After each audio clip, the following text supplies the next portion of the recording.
Assalamualaikum warahmatullahi wabarakatuh. Selamat pagi anak-anak. Bagaimana kabarnya hari ini? Semoga dalam keadaan sehat ya. Siapa yang tidak hadir hari ini? Alhamdulillah, semuanya hadir ya. Nah, sebelum kita mulai pembelajaran, sebaiknya kita berdoa dulu ya anak-anak. Berdoa mulai. Berdoa selesai. Baiklah anak-anak semua, setelah membahas penjumlahan dan pengurangan, anak-anak ibu pun sudah paham apa itu penjumlahan dan pengurangan.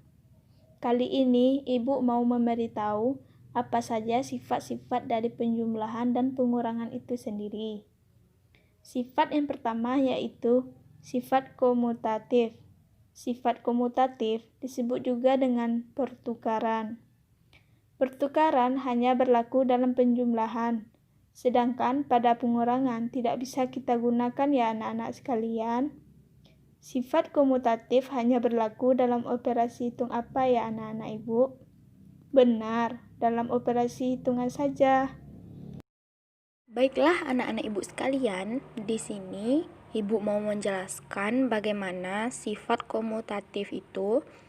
Sifat komutatif itu sendiri sering kita katakan sebagai sifat pertukaran, yaitu sifat di mana melakukan perubahan atau pergantian atau melakukan pembolak-balikan antara angka-angka namun hasilnya tetap sama. Atau juga dapat kita katakan bahwa sifat pertukaran itu dapat dilakukan jika mengubah urutan tapi tidak mengubah hasilnya. Anak-anak ibu sekalian bisa memahami bahwa sifat komutatif atau pertukaran yang dimaksud adalah jika angka yang dijumlahkan dibalik urutannya, maka hasil penjumlahannya tetap sama. Di sini ibu mau memberikan satu contoh, yaitu ibu mempunyai angka 10 ditambah dengan angka 5. Kalau ibu balik letaknya angka 5 di depan dan ditambah angka 10 yang diganti menjadi angka yang di belakang, maka hasilnya akan tetap sama, yaitu 15. Jika kita hitung hasil dari penjumlahan 10 tambah 5 dan 5 ditambah 10, hasilnya akan sama, yaitu 15 dan tidak ada perubahan.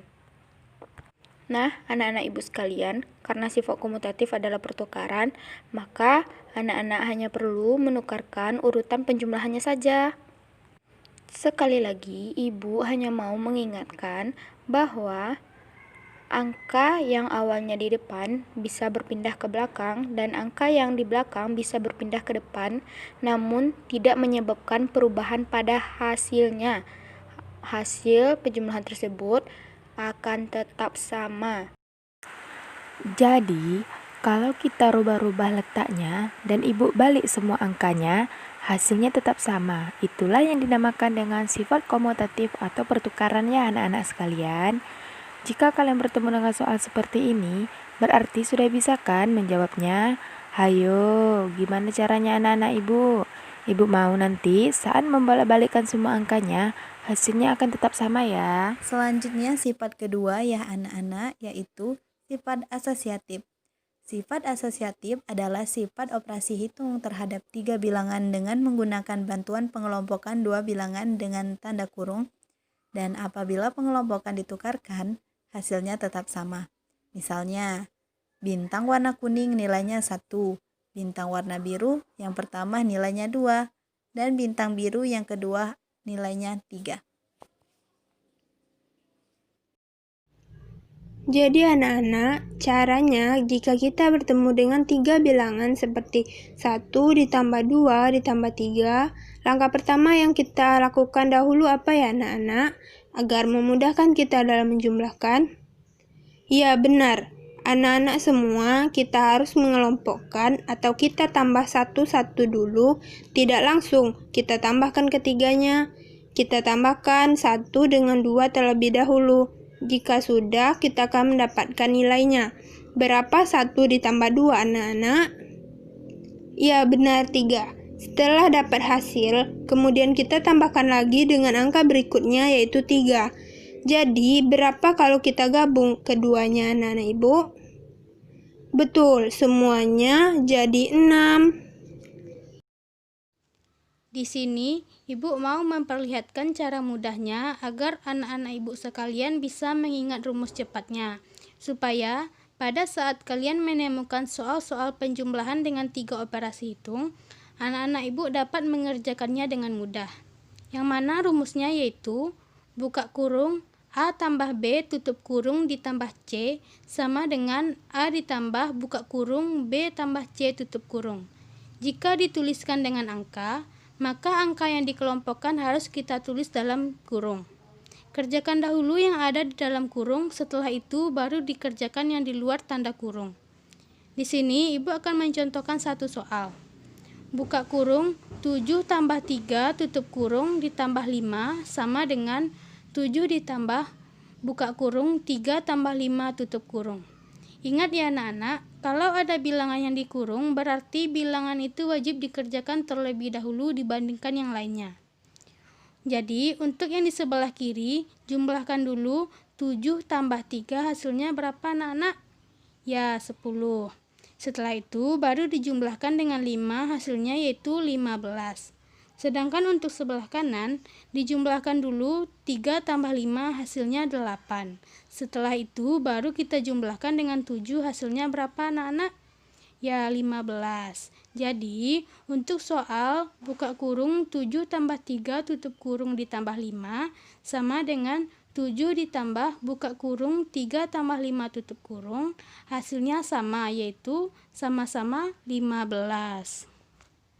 Baiklah anak-anak, berikutnya yaitu pengertian sifat distributif. Sifat distributif yaitu sifat yang ada dalam perkalian terhadap operasi penjumlahan. Cara yang kita gunakan pertama, anak-anak ibu harus bisa mengelompokkan dan anak-anak harus bisa membedakan antara mana yang penjumlahan dan mana yang perkalian. Setelah anak-anak sekalian dapat membedakan antara yang mana tanda kali dan tanda tambah, selanjutnya anak-anak kelompokkan dulu atau memberikan kurung pada penjumlahan. Kenapa harus penjumlahan terlebih dahulu? Karena di sini penjumlahan menggunakan tanda kurang atau sudah dikelompokkan. Kalau bertemu soal seperti itu, apa yang harus anak-anak lakukan terlebih dahulu? Pintar. Kita harus menjumlahkan atau mencari hasil yang di dalam kurung terlebih dahulu.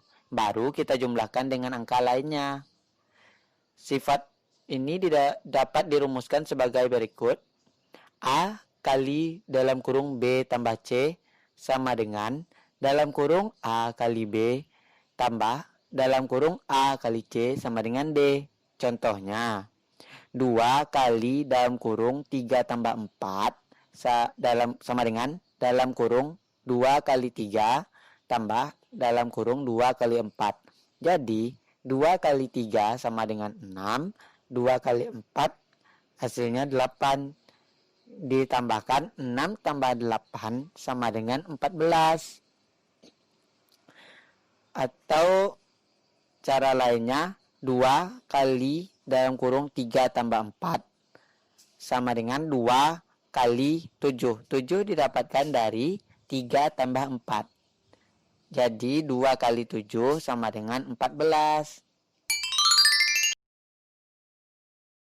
Hai anak-anak ibu, baiklah pada kali ini kita akan membahas tentang sifat-sifat pada penjumlahan. Yang pertama yang mau kita bahas yaitu sifat pada penjumlahan yaitu sifat komunitatif. Anak-anak ibu tahu nggak sifat komunitatif itu apa? Ya, sifat komunitatif itu bisa disebut juga sebagai sifat pertukaran. Ibu mempunyai contoh nih. Ibu mempunyai 4 buah permen berwarna merah. Kita hitung bersama-sama. 1, 2, 3, 4. Lalu Bani memberi ibu lagi permen berwarna biru. 1, 2, 3.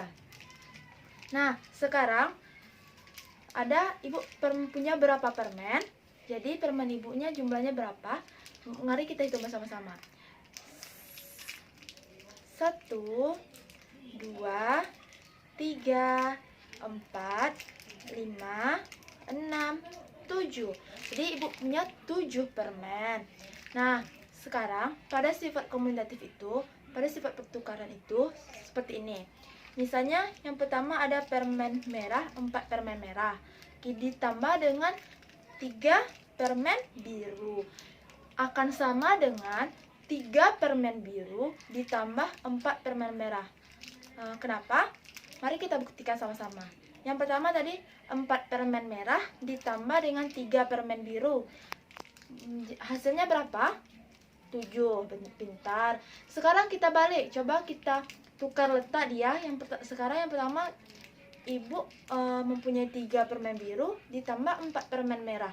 Sekarang permen birunya yang di awal. Kita hitung sama-sama apakah hasilnya sama atau tidak. Kita hitung 1, 2, 3, 4, 5, 6, 7. Berarti 3 permen biru ditambah 4 permen merah hasilnya juga 7. Bagaimana? Anak-anak ibu paham? Kesimpulannya adalah pada sifat komutatif ini, jika A ditambah dengan B, maka hasilnya akan sama dengan B ditambah dengan A.